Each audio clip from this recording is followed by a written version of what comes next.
What's up? It's the Brunch Breakdown. Didi out here in Los Angeles. Chris and Dan are in Pittsburgh. Chris is eating. Gross. Whatever, bro. What are you eating? Be a professional, for crying out loud. God. Dude, I eat on a lot of our podcasts. Is that a problem? I know, but it was like I'm doing the intro, you know what I mean? I'm like starting the show, and then I just look down and I see you just I see your tongue out. I'm like, I don't want that. Usually we get like 3 minutes until we get the first bite of yogurt. No. Chomping away. It's called a pattern interrupt. Okay. It keeps the people guessing, because if you're watching video pods, how long can you just see us talking? We have to spice it up. You guys should be eating. You guys are the problem. I'm the one doing the right thing. You guys got to find some food. Go find some food. We're going to, you know what? We're going to pause the podcast until you guys find some food. Anyways, on the Brunch Breakdown today, we're going to be talking about Shohei Ohtani's insane contract. We've got an awesome pick. We've got an awesome pick one because we haven't done a pick in a while. So I'm really excited about doing this one. This hilarious Chipotle story. A girl threw a burrito at a Chipotle worker and now she's in trouble. And we're going to talk about that.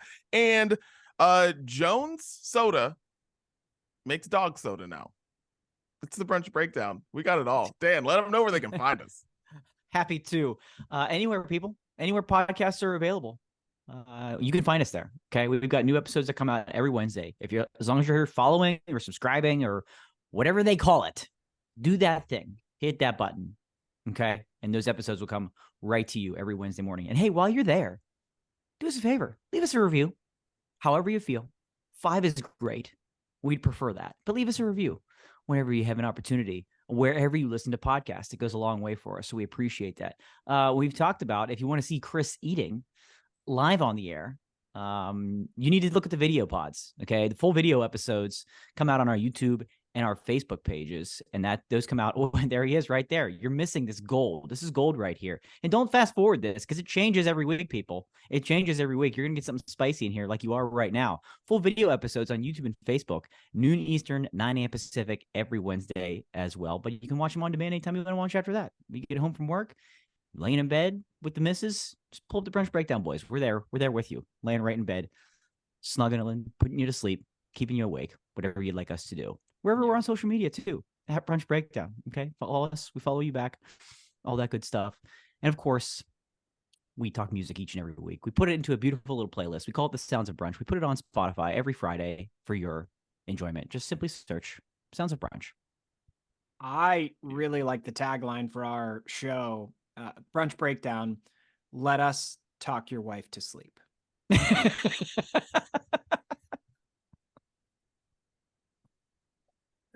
Good Lord. It's time to get it off our chests. Chris, what you got, man? I would like to talk about Christmas music, if that's okay with you guys. Okay. Only if you're ready to celebrate it. Well, generally I do celebrate Christmas music. You know, there's like a handful of bangers, you know, that like everybody does.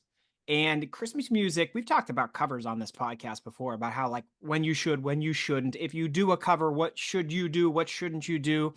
With Christmas music, I think for the most part, I'm like pro cover, and like you don't have to change the song. You could just do the song and I'm good with that. Like for whatever reason, 87 people have done Bing Crosby and I like all 87 of them. But I don't know, man, like we just have it playing passively in the house pretty much all month in December. We have just Christmas music going.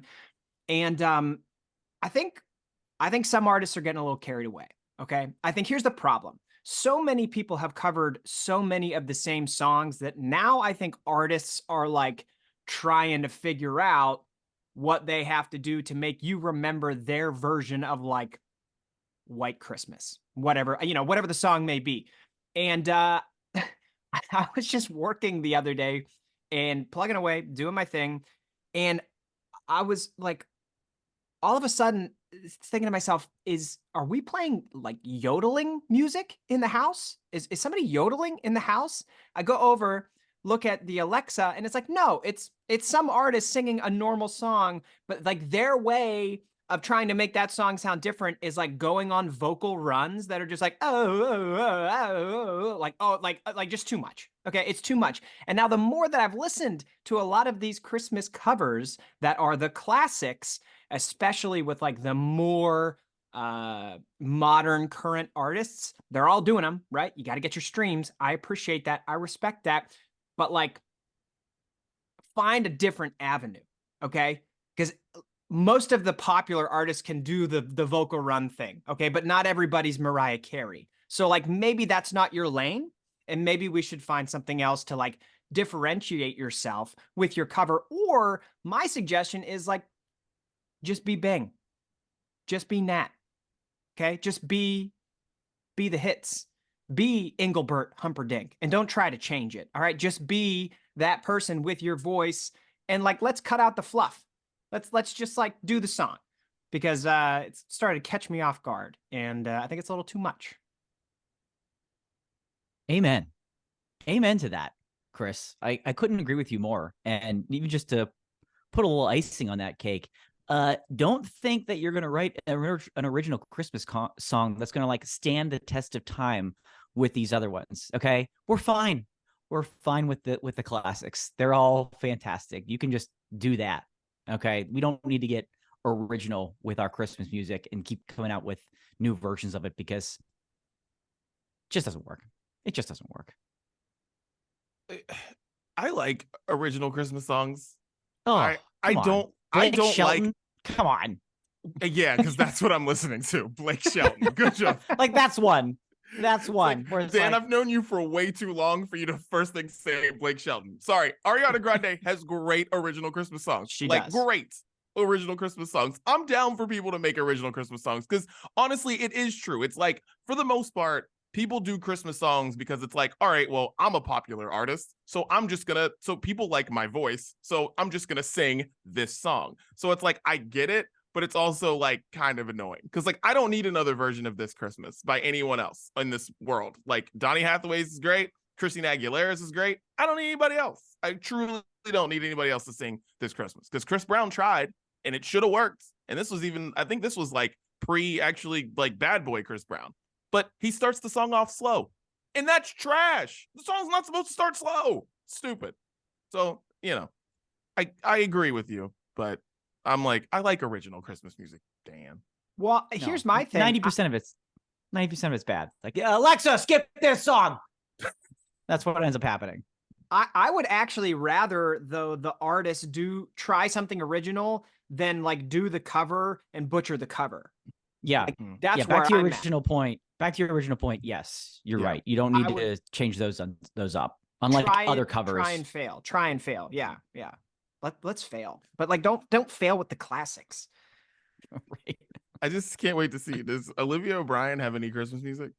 Oh, if there's anybody that should be singing about this religious time of year, it is her. So I'll go look for that while you guys get what's off your chest. Dan, get it off your chest. Well, fellas, almost anything can go viral these days. Literally almost anything. Some things that are real, some things that are staged, some things that are staged that for some reason people think is real. Like, okay, come on. And food is very popular and trendy topic for social media, right? Is now, forever will be food. And in a lot of ways, it's great because it helps you discover new places or new dishes you'd want to try and things like that. But gentlemen, ladies, people, can we stop making like ridiculously big food items just for them to go viral? Like a 10-pound burrito, as we say on this podcast, for who, for what? A 1-foot diameter donut, for who, for what? A 36-inch pizza, for who, for what? Like, fun things to see, yeah, sure, fun, okay. But things that anybody needs or should actually order, no, never. And frankly, it's just like lazy to make something just extra enormous size for this video to go viral for no reason whatsoever. Because you know what they don't tell you is that 5-pound burrito costs $49, which you would naturally have to split with other people. And it tastes the exact same way as the 1-pound burrito. And So who why doesn't want to split a burrito with other people, right? right? Isn't that just a great friend activity to do together, splitting a 5-pound burrito? So let's just stop wasting everybody's time and taking extra big food. Because it is frankly the last thing that this country needs is more extra large food, anything. How about you challenge yourself to be like, how do we make green beans taste better? Because they don't taste good. And like maybe do it without adding a stick of butter. There's your challenge. Show me that. Paint that picture for me. I don't need the 5-pound burrito just for shits and giggles and looks and funs. And oh, look at that. Wow. Like that's where our best minds need to be focused on.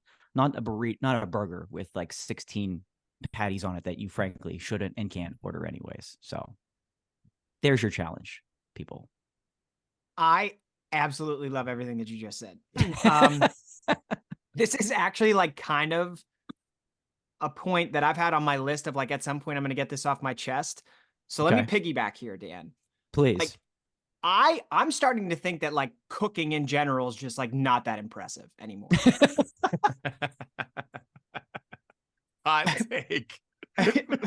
Because like you said, Dan, it's like, oh, like I made this huge thing. Can you believe it? It's like, yeah, I can believe it because like we can put ingredients together and cook something, but like your green bean example, like, but can we do it in a specific way? Or can we make something that tastes bad, taste good, that people can't believe? Like, I'm not impressed that you just like added more dough and sugar and the donut got bigger. Like, who cares? Right. That's not impressive.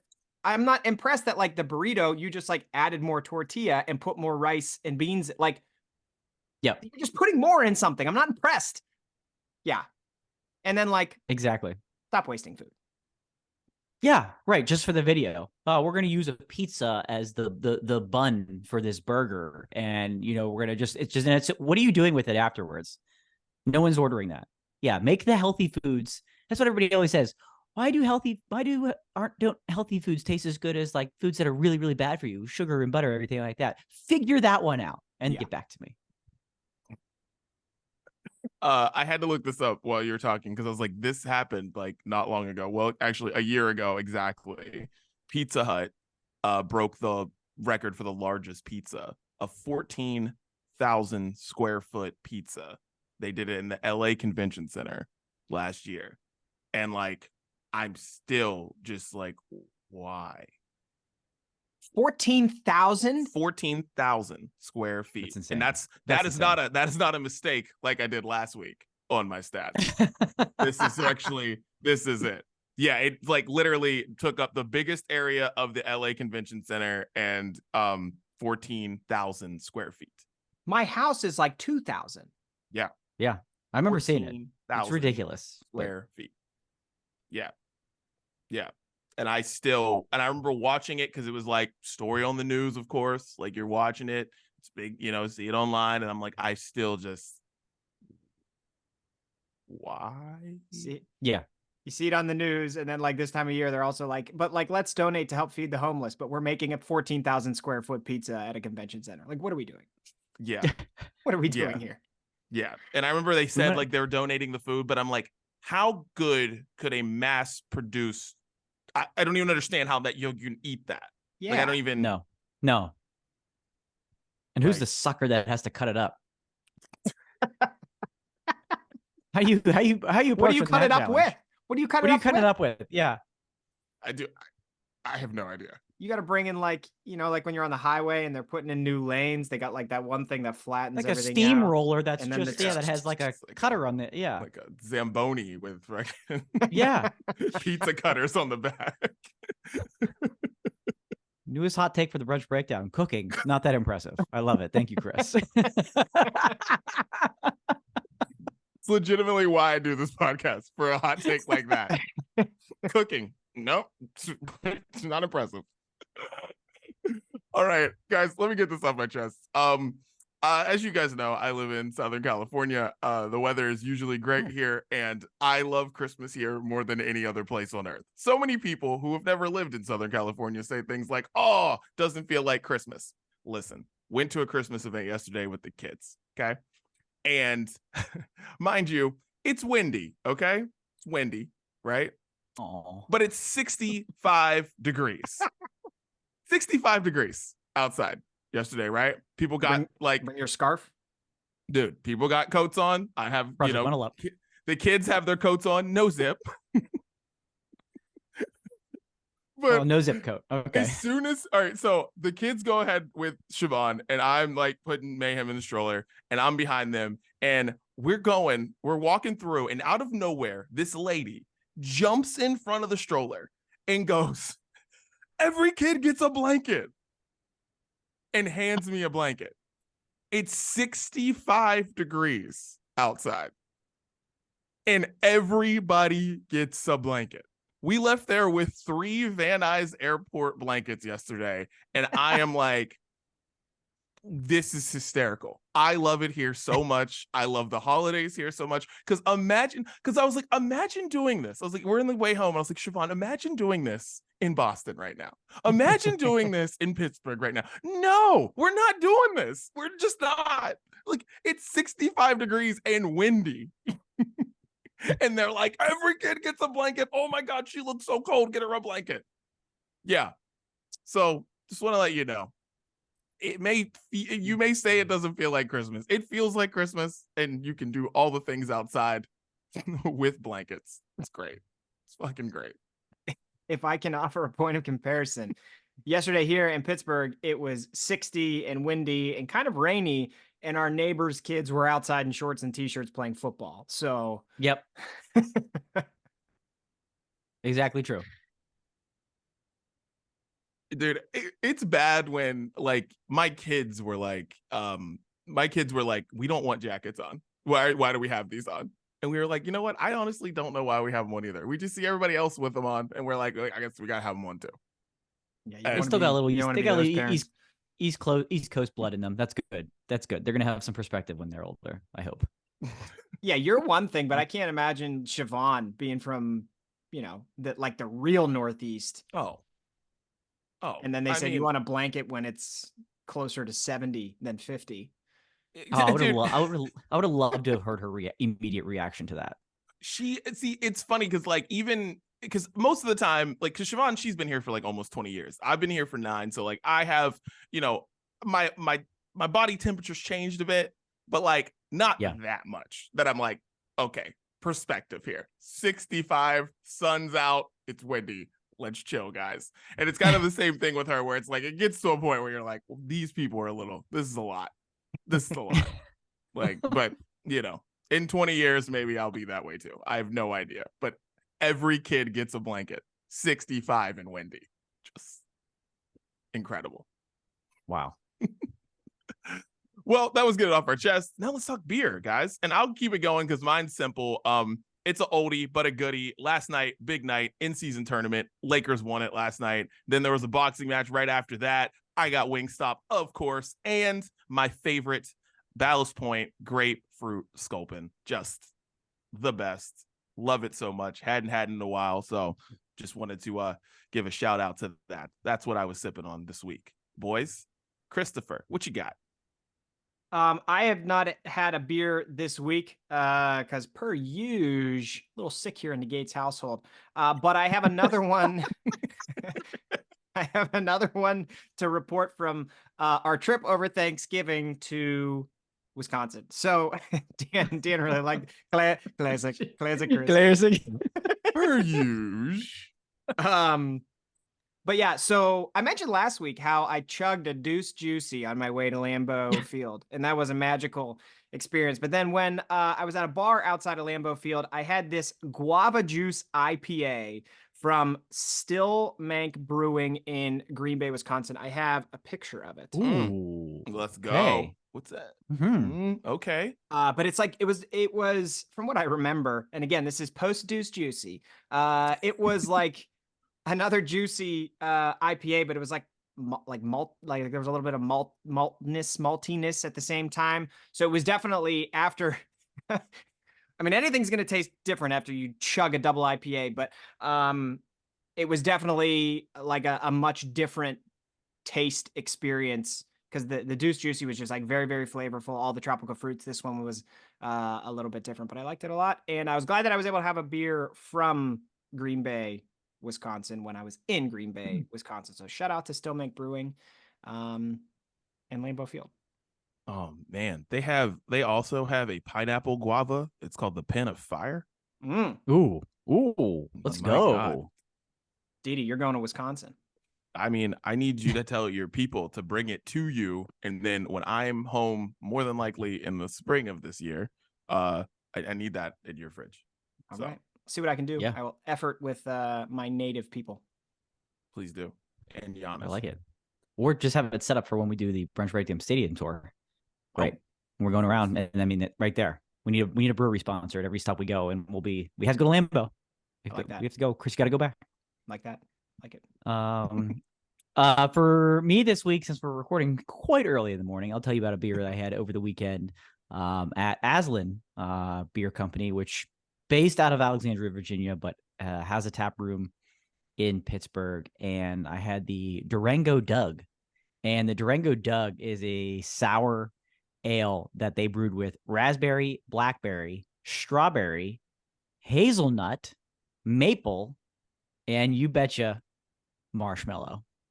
The return of marshmallow on Brews Day. Let's go. Ladies and gentlemen. And I mean, this is a classic brunch beer because of what you heard everything I was rattling off there, and all of a sudden, boom, maple and hazelnut.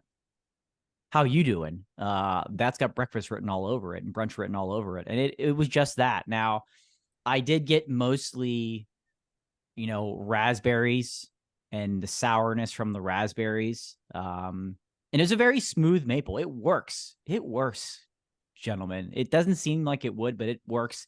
And the hazelnut just enough to kind of balance it all out. Didn't quite get the marshmallow though. Now the palate might have been a little off. But nevertheless, the Durango Doug from Aslan Beer Company, a wonderful beer and very suitable for the brunch breakdown.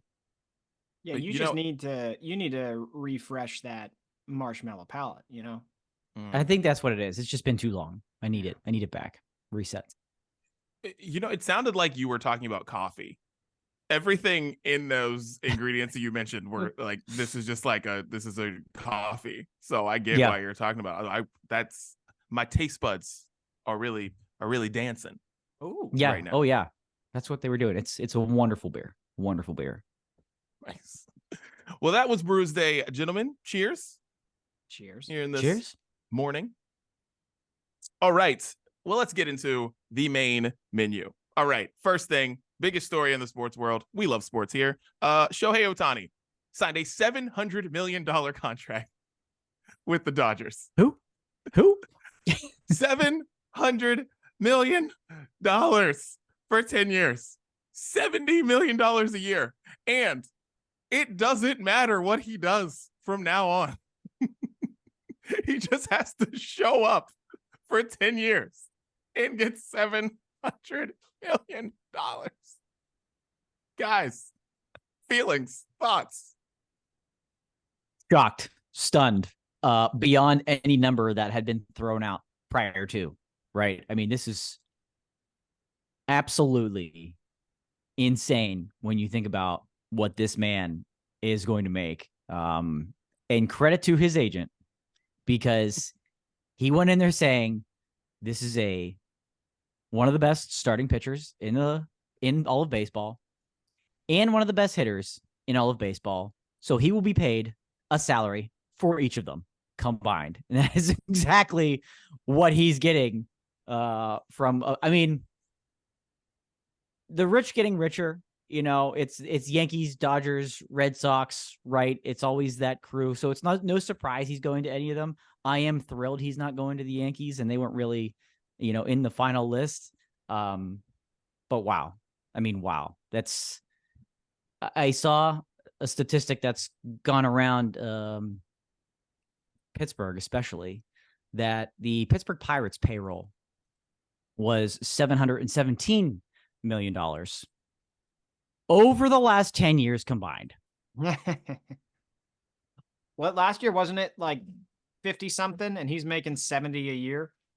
Yes. So he's made more than the entire team had in the past 10 years, and probably, or almost as much, and will probably be pretty close to the next 10 years. Just a one-man team. And he's just one player for the Dodgers. Unbelievable.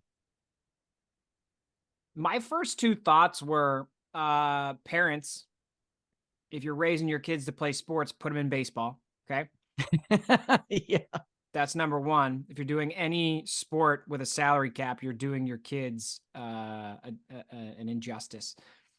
And then the second was like, but who's like, how is baseball how are they making all this money? Who's watching it? How do they, you know what I'm saying? Like, I cannot tell you the last time I watched a baseball game, like a whole baseball game. So how is there so much money to pay one player this? I don't get, like, maybe cities that have good baseball teams, they watch 100+ baseball games a year. Like, who's advertising in baseball? What? I seriously don't get where the money comes from, because I don't know. It's just so boring. Like, who's sitting through all of the baseball game to watch all the ads and 100, I guess, like, there's a lot of games, so there's a lot of ads, but like no one's watching them. Dude, I thought that too when I saw it, but then it's like, you just have all these big investment firms and these people. I forget, there's a big investment group that bought the Dodgers recently or bought a big share of the Dodgers. That's why they have all this money now. And then there's television deals and stuff. I don't know. And I get, I'm in LA. It's, there's more people, TVs, all that, but still, Shohei Ohtani played in Anaheim with the Angels, and he was incredible out there, and nobody cares. Like, people will care more now because it's the Dodgers, but $700 million is just, I'm like, that's a lot of money. A lot of money. I don't know. But I'm with you. I'm just like, how does baseball do it? I don't know. Like this, I can't imagine what the second highest offer was, right? It had to be significantly below that, and not nearly for 10 years. Right. And I guess that's part of it, is that you're just going to pay the man over 10 years rather than a ridiculous, $600 million over 7-8 years. How old is he? Do you know? Somebody look that good question. How old is he? This screams of like a Bobby Bonilla buyout near the end of it. Yeah. Right. 29. Holy shit. It's definitely going to be that. Yeah. Jeez. Yeah. No way. He's already fallen apart. They don't even know how he's going to pitch. Yeah, he's not pitching next year. Yeah, he's not going to pitch next year. I didn't know he's that old. I thought he was like 25, 26, Dude, 29. Honestly, I thought so too. That's insane. I wonder, he's got to deal with New Balance too. I mean, this dude this is on the field money. What's he going to make off the field? Yeah, I mean, right? He's an international legend. Like, he's a legend.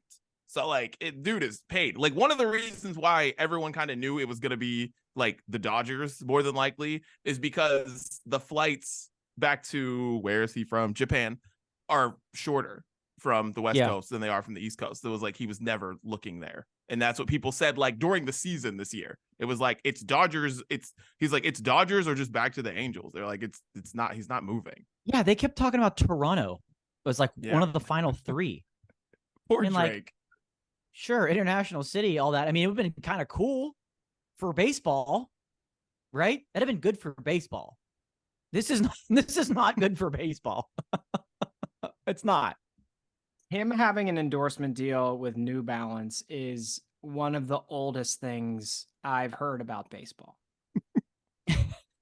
That's like the official brand of dad shoes. And I get they have cleats in baseball. Just with every fact I learned about baseball, I have more disrespect for it. But good for him. Who else? Who else is Kawhi Leonard has a deal with New Balance, and he's like the most boring. He should be a baseball player. Kawhi Leonard's like should be a baseball player. He's so boring. And but don't they have Jack Harlow too? Yeah. So like, it's the weirdest company. They're like, who's somebody young and hip? We need somebody young and hip. We gotta get somebody. Like he's going to make more than LeBron will on just what you will earn in your career for the sport. None of those outside contracts. In LeBron's entire career, 20 plus years, in 10 years, he's going to make more than that. Dude. Excuse me? I don't understand it. It's wild. And the Pirates opening day payroll last year was $75 million. There are two teams last year that didn't have over $70 million payroll. And I can remember years where the Pirates payroll was like 57. Oh, yeah. Just wasn't that long ago. God. It's a stupid amount of money. Stupid amount of money. Like, do we think that will ever be broken? Is it possible for that to? Because I guess that's the fascinating part here. Like what Dan said, he pitches, he hits, and his agent was like, "Give them both," and they gave it to him. Because that's just, I don't even see that being possible. Especially, because it would have to be baseball, right? To Chris's point, with like a salary it would cap, have to be. Unless that, because like even that kid at Colorado, I mean, first of all, nobody in the NFL should or would ever play both sides of the field, right? Yeah. Not in the NFL. In college, sure, you can get away with it. You can't get away with that in the NFL. But even so, it would come nowhere near that because of restrictions and salary. So it would have to be baseball. There's no way, right? There's no way that this could be broken. I hope not, at least. Maybe in soccer. Maybe soccer would be the only sport. Transfer fees and all that. Like it's a bank transaction. I don't know. Good Lord. Well, shouts to Shohei. Send us a loan. Yeah. Give us some money. Or some sneakers. Good Lord. All right. Well, let's get into our pick. We haven't done a pick one in a minute, and I want to do one. I'm very excited. Chris, you sent this to the Brunch Breakdown Instagram. Pick a pill. Bands in Town gave this up. Waiting on Chris to put this up. Can finish eating and get this on. Oh, just relax. On the board. Just relax. Jesus Christ, this guy. You just get it up there. Here we go. Pick a pill. Free concerts for your whole life. Free merch for your whole life. Bring back a band that is split and listen to every record before its release. Pick a pill, fellas. Pick a pill. That is a weird picture of Taylor Swift down there at the bottom. It's her on Time Magazine, Person of the Year. I know. Such a weird picture. Yeah. Anyways, good. I'm going to let you guys go first on this one. Okay. Okay. This is extremely difficult. This might be one of the most difficult picks we've ever had. I have gone back and forth in this many times.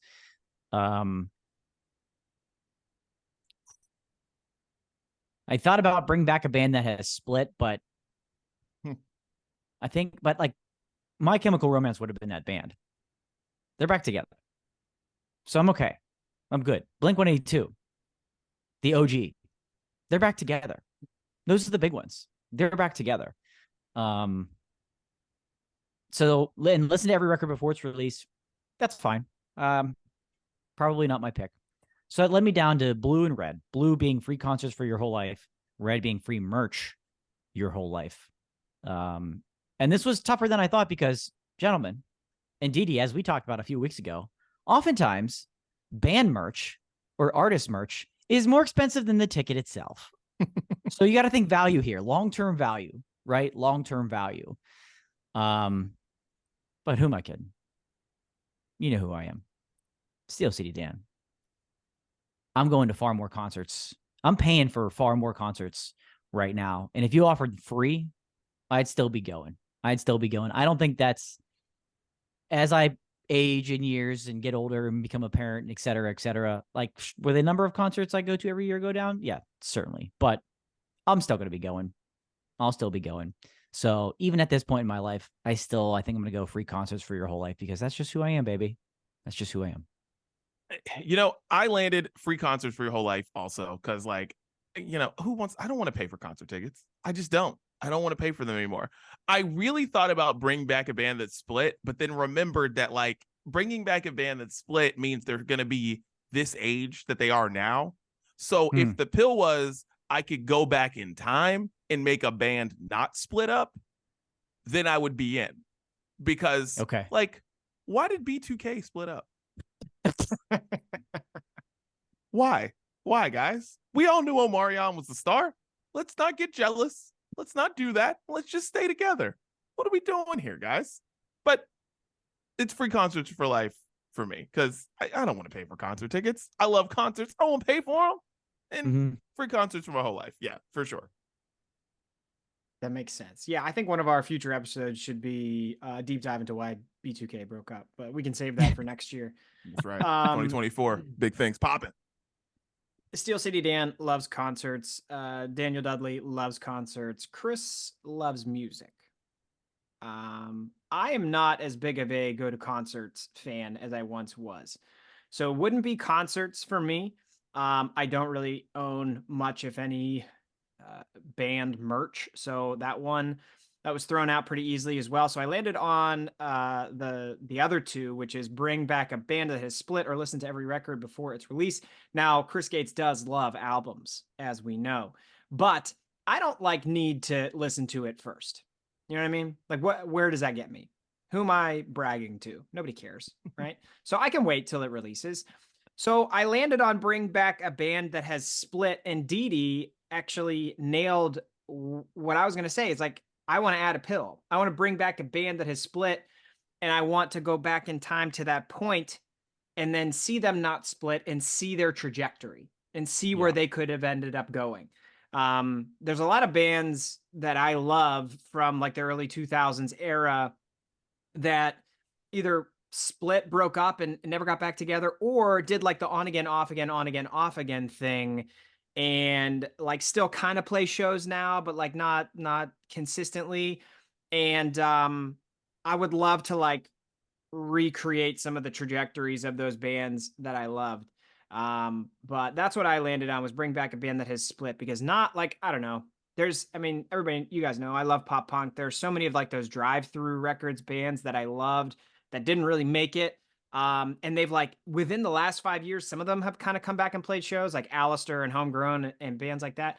But I loved those guys, and I would have loved to see them keep it going and see where they could have been. Because some of those bands that never survived, I thought were better than the ones that actually made it huge and big. Not necessarily Blink, but like I felt like they were up there with the newfound glories, but they just didn't have the staying power. I just want to point Kane. out to Danity. Oh my! Yeah, another one of those okay. classic drive-through records bands. Okay. Exactly. You know what I mean? Like Danity Kane. Like, why, man? Like, see, this is what how would have happened? Last week I joked that we have a Substack, but like this is how we create a Patreon: is we do spoken histories of things from 20 years ago, and people have to pay and subscribe to get our spoken histories on what happened to Danity Kane, what happened to B2K. Like, that's our avenue, I think. Wow. I like it.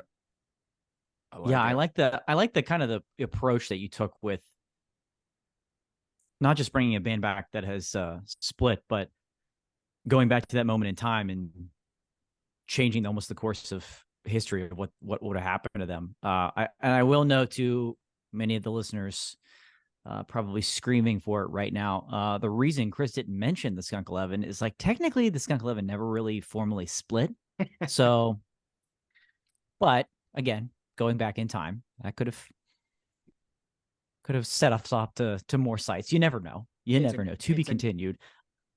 It's a great point, Dan. And like when you have 11 members and then the amount of members changes, who's to say whether the band still exists or not? Exactly. It existed with every amount of members from like 4 to 11. Right.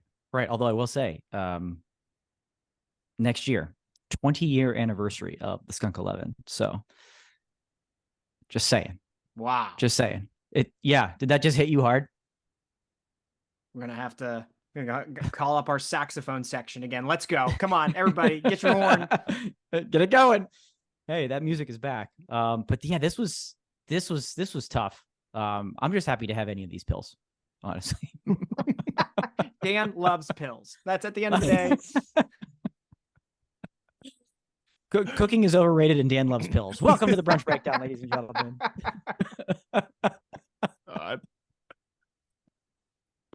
Oh man. All right. Well, let's get into another topic we got here.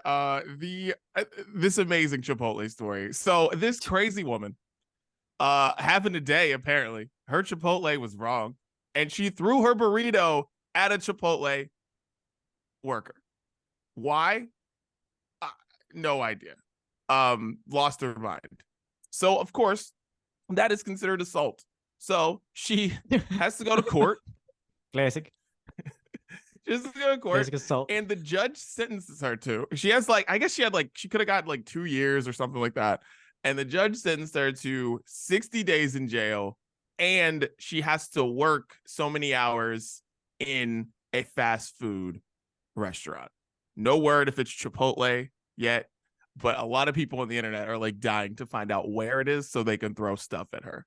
I'm kind of scared for her. I think the judge set her up. Because once this goes viral, people are going to be making trips to wherever she's at. Yeah. And it's not going to be good. But this story, hilarious. I love that the judge did this. I think it might backfire on him. But yeah, what do you think? Yeah, this had fire in the hole written all over it to me. Remember those videos from back in the day? Go through the drive-through, make your order, and then when you get there, they open the window and you just throw it right back at them. Because normally I think it was you order a milkshake or something like that, and then you throw it back. Yeah. This lady's she better be praying for no milkshakes at whatever restaurant she works at. And she it shouldn't be a Chipotle. It should be, Long John Silver's or something like that. You know what I mean? I got you. The bottom of the chain. It really should be. And she deserves everything coming to her way. A couple of fires in the hole. And as I said to you boys, the least surprising thing about this story is that it occurred in Ohio. And we've got wonderful friends and family in Ohio. Our apologies, but not, because that's the least surprising thing about this. And Northeast Ohio, of all places. So those people, those listeners right now, maybe you can get in on the action, because I'd be tempted, if this was in my hometown, I'd be tempted to find out where this lady works and give her a little, little piece of my mind and show her how it feels. Did it say where exactly in Northeast Ohio, Dan? Parma, Ohio. Parma? Okay. All right. I just had we spent some time in Northeast Ohio. I was going to make some guesses, but Parma. All right. Yeah. Anyone within 2 hours of wherever she works is going there. Maybe even 3. That includes Dan and I. We're within right. 2. I'm aware. I'm just assignment. Anyone within 2 to 3 hours. This story's continuing. 100%. The story's not over yet, guys. And I saw it even on, they talked about this story on Saturday Night Live over the weekend. And the joke was that fast food, a lot of people work there, but for other people, it's their jail. Fast food, other people's jail. Oh. And the bad thing about this is Chipotle didn't even reach out to this poor girl who got the food thrown back at her. They never reached out to her. She ended up quitting that Chipotle because they gave her no support whatsoever, not even really checking in on her. And she wasn't thrilled with the sentence because, like you mentioned, Dee Dee, she's only sentenced to work a certain number of hours per week, 20 hours per week in a fast food restaurant. This girl's I'm working 60 to 70 in a fast food restaurant. This isn't enough. It's not enough. It needs to be a little heavier for her. Okay. Yeah. Should fast food, should it be jail? I feel I didn't think about that, but now I'm wait, That's the wrong message to send. Yeah. Now Especially like judge. Chipotle's like nice, right? You see Yeah, the it's fast Chipotle casual. TV commercials. They're back there, fresh, making guac and stuff. It seems like a fun environment, except when somebody throws something at you. But otherwise, seems like an okay time. You know, the sizzle of the grill. Those commercials aren't for careers at Chipotle, but like Dan's all about it. Those You're right. I commercials guess it's are not for the food, but Dan's like, I really love the work environment there. They're Like a literally nice- Had a great training program. You work your way up the ladder. they're just showing that. fresh ingredients. That's all they're showing in those commercials. They're just like, we come in at 6 a.m. and we make make this by hand, blah, blah, blah. And Dan's Yeah. like, I like that. I'll be I'm in down. at 5:30. Let's go. Yeah. They Like, make no, cooking send her to look the place. impressive. Yes, right. Send her to the place where everything's frozen. Send her there. Send her there.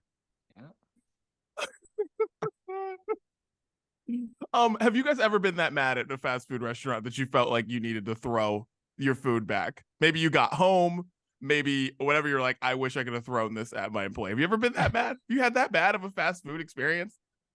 No, I value food too much to throw it at another human. I want to throw it in my mouth.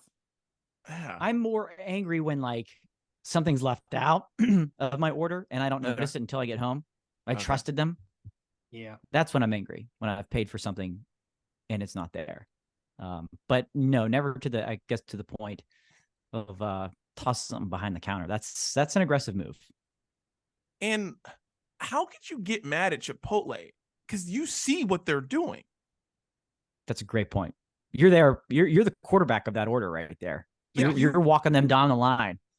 Like if they put you see them put the salsa on, you see them put the cheese on, like you're watching them every step of the way.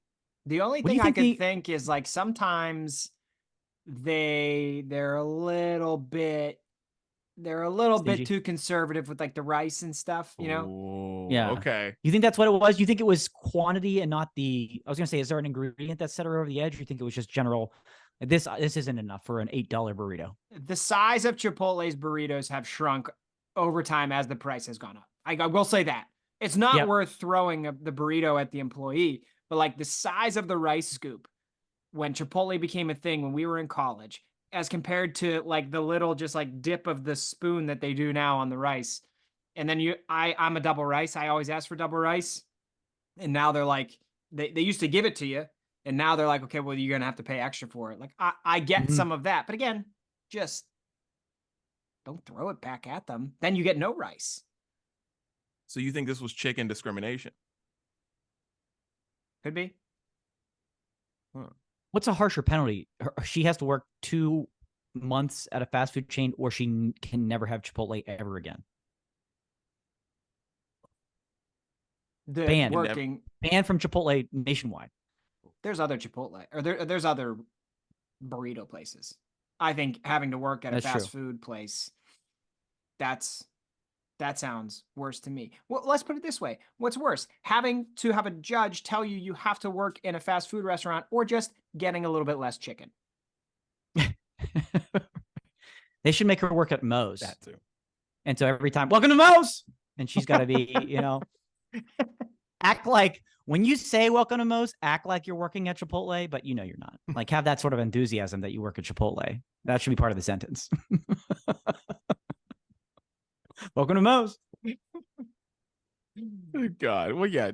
Moral of the story, kids: don't throw your burritos at people. Don't throw food at people at fast food restaurants. Otherwise, just don't go to fast food restaurants. I don't know what you're. Just don't. Please don't. Like throw your food at Waffle House. That's where we throw food. That's where we do this. That's where this behavior goes. Is at Waffle House. Acceptable there. The employees are ready for it. That's in their training guide. Is like, hey, you might get a chair thrown at you. Be ready. They're ready at Waffle House. If you really want to be tough, go to Waffle House and throw some food, girl. Don't go to Chipotle. These people are just trying to work. But Waffle House, they're ready. They stay ready at Waffle House. Oh God, boys. All right. Well, let's get into this last thing. I feel like we can do this pretty quick. Jones Soda. has dog soda. I didn't know this was a thing. I am not a dog person. Hit up at Brunch Breakdown. Please let me know if this is something that your dog has barked in a certain way and said, I really want your Pepsi. I really want your Sprite. Well, Jones Soda has 5 flavors of dog soda now that are on the market. Get it for Fido for Christmas. This is dumb. This is so dumb. Dan, you're the one person on here that has like had dogs and might have one again. So go ahead. Explain this. The explanation is don't do this. Don't buy this. This is dumb. This is so stupid. I mean, this is it says tired for your furry friend who is tired of drinking the same old boring water every day. I've never heard a dog complain about water. Or like go up to a water bowl, give it a little sniff, and just like snarl or like kick it over. Like that's never happened. Dogs love water. Dogs need water. Dogs should have water. This is a non-carbonated treat. Flavors of turkey and gravy, beef, and chicken. To say that to just to get started with the line there. I mean, this is just gross. No. These sounds like things you should be like marinating meat with instead of giving it to a dog. Jones Soda, shame on you. Shame on you. Unnecessary. Dogs stick to water. Yeah, can you read that description again? It's like for your dog. Was it your dog who's what? Your furry friend who is tired of drinking the same old boring water every day. Okay. So, are we trying to like raise the rates of obesity in dogs? Is that what we're doing here? Because like soda is for the human who's sick and tired of drinking the same old water again, and we're just like slamming 1,500 calories of Dr. Pepper every day and not drinking any water, and you get dehydrated and overweight. Can we stop? Can we stop doing this, please? And now, okay, if you give your dog turkey and what is it? Turkey and gravy flavored water. Beef. Good luck getting that dog to drink regular water again. Like, what are we doing? I don't own dogs, but I know that if I was dogs, I understand are smart, but they're dumber than people. Okay. So if you give the dog the thing that tastes really good, and then you try to give it a thing that doesn't have any taste at all, the dog's gonna be like, I want that thing that tastes good. Right? Right. Okay. Yep. I had cats growing up. We occasionally would give the cat milk from the cereal bowl when we were done drinking, when we were done eating cereal. And then the cats didn't want to drink water because they just wanted the milk from the cereal bowl. Okay, this is not complicated. So then you're going to be a human being that's paying like hundreds of dollars a month on your dog's soda budget. What are we doing? What are we doing? I don't know, guys. I'm not a pet person. Certainly not a dog person. I don't get the dog stuff.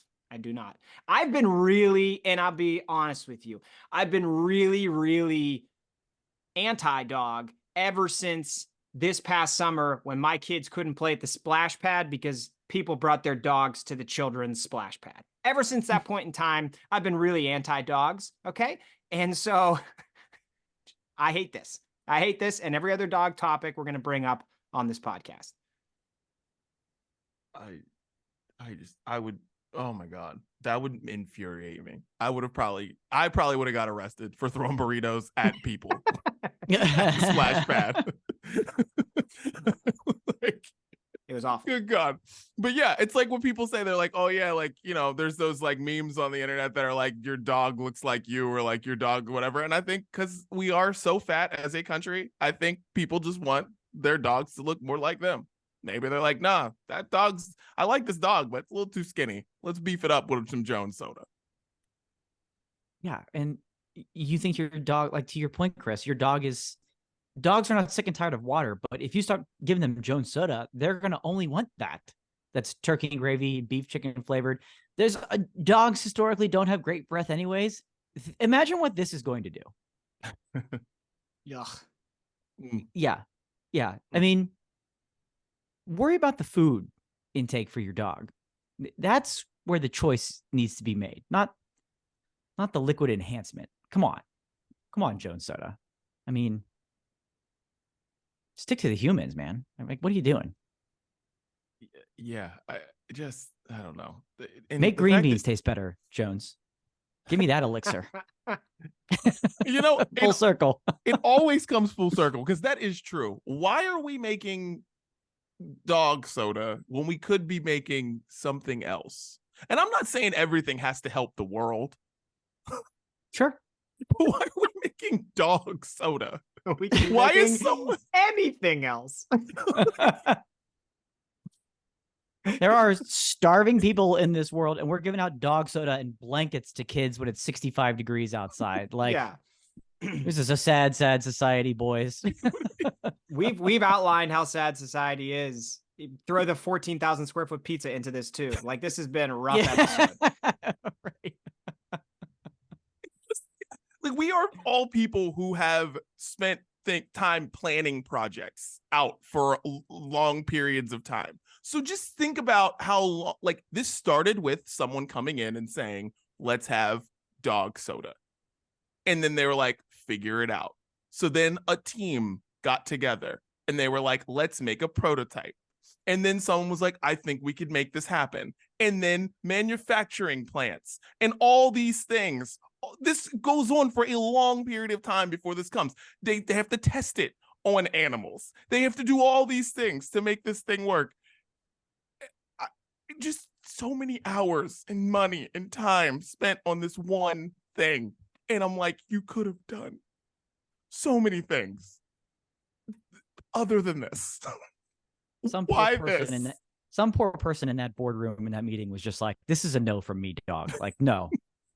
And they just had to sit there and deal with it. Oh, God. Wow. Well, let's get into music, boys. I love how Dee Dee thought that was going to go quickly. No didn't. way that was going quickly. I thought it was. I thought it was. There's no way. Too much to unpack there. God, let's get into music.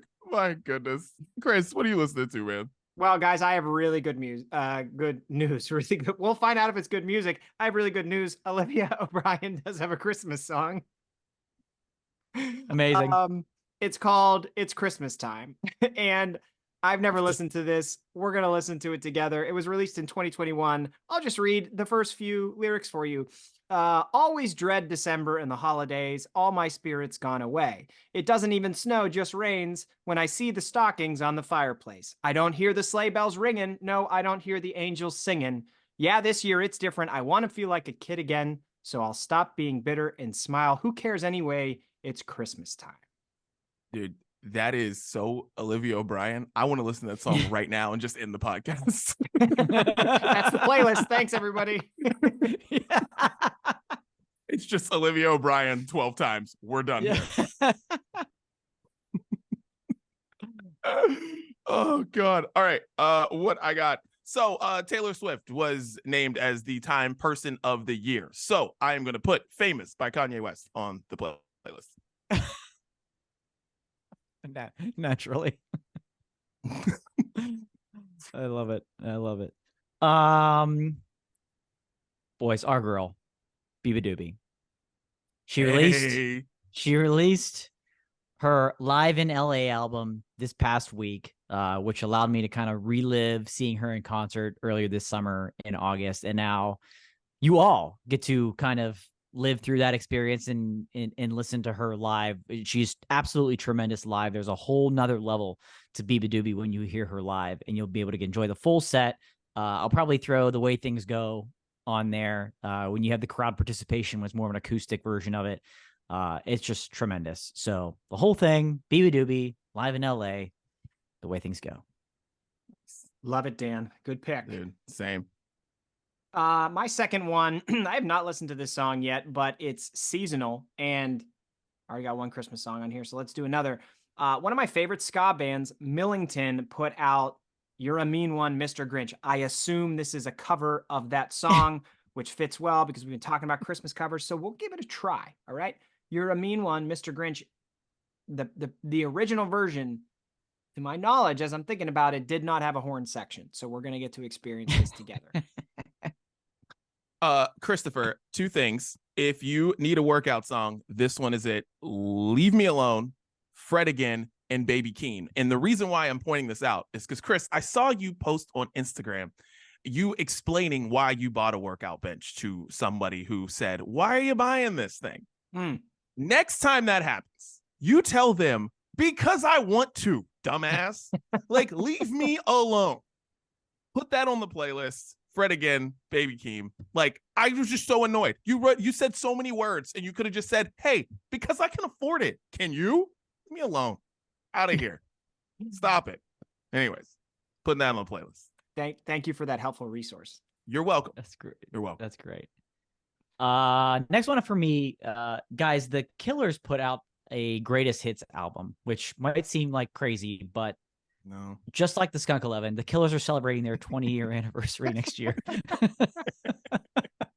Just like the Skunk 11. One and the same, boys. Just Similar like paths. Similar paths. Love it. those boys. Hey, your songs have been played at wedding.